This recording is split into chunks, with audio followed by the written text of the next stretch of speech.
Koundé Sauvage et Yves Mabamba. Si tu es bien, si tu es propre, si tu es...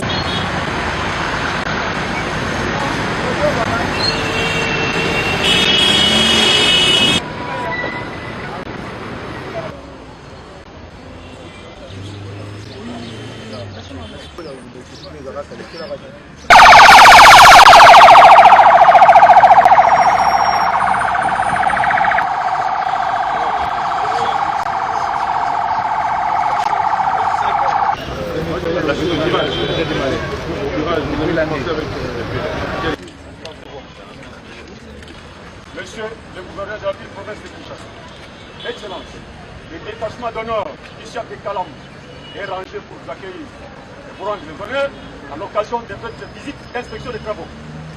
De Babou, le commissaire principal, Katala et Wabank. Oui, merci.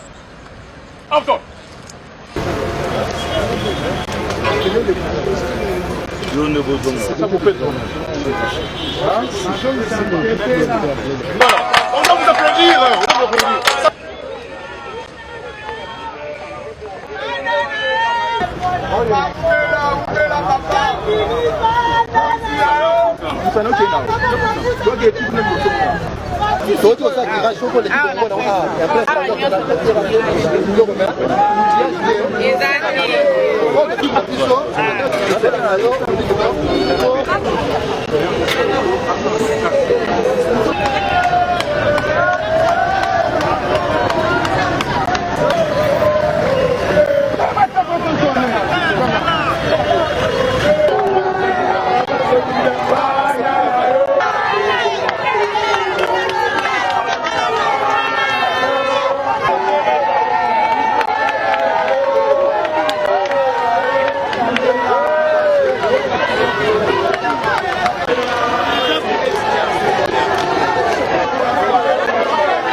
Bon, pour moi, c'est d'abord un sentiment de joie immense que j'aimerais d'abord traduire par des remerciements vis-à-vis de l'OVD, mais aussi de l'entreprise Safrimex qui a commencé ce travail avec un préfinancement et qui l'a achevé malgré que le gouvernement central n'a pas encore tout payé.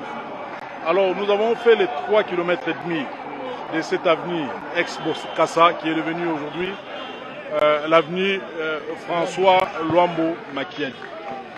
Sur le 3,5 km que nous venons donc de parcourir à pied, en ce qui concerne les travaux, ils sont très bien réalisés. La route a été réhabilitée donc de fond en comble, en partant donc de l'avenue Sendoué jusqu'ici sur le boulevard du 30 juin. On n'a vu aucun trou, pas de nid de poule, du tout. C'est-à-dire que les travaux ont été très bien faits. Surtout que l'entreprise a utilisé la technique de bétonnage.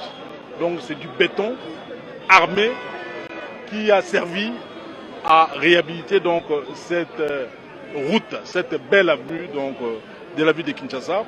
Aujourd'hui, nous pensons que toutes les avenues du centre-ville de la ville de Kinshasa sont presque réhabilitées, hormis l'avenue peut-être Kassai et l'avenue Wangata. Donc dans les jours qui viennent, nous aurons ces deux avenues complètement réhabilitées avec des lampadaires solaires qui vont avec. Donc c'est ça la vision du gouvernement central qui est en adéquation d'ailleurs avec la vision de votre gouverneur de la ville de Kinshasa. Le plus grand défi que nous avons ici dans cette ville, c'est celui du changement de mentalité. Tant que cette mentalité issue de l'époque de la Deuxième République ne change pas, on ne pourra pas reconstruire cette avenue. Vous vous rendez compte que les infrastructures que nous avons ici aujourd'hui dans cette ville ont été réalisées pour accueillir une population de 500 000 habitants. Aujourd'hui, la ville de Kinshasa compte en son sein plus de 15 millions d'habitants. Cependant, les infrastructures n'ont pas été modernisées ni adaptées.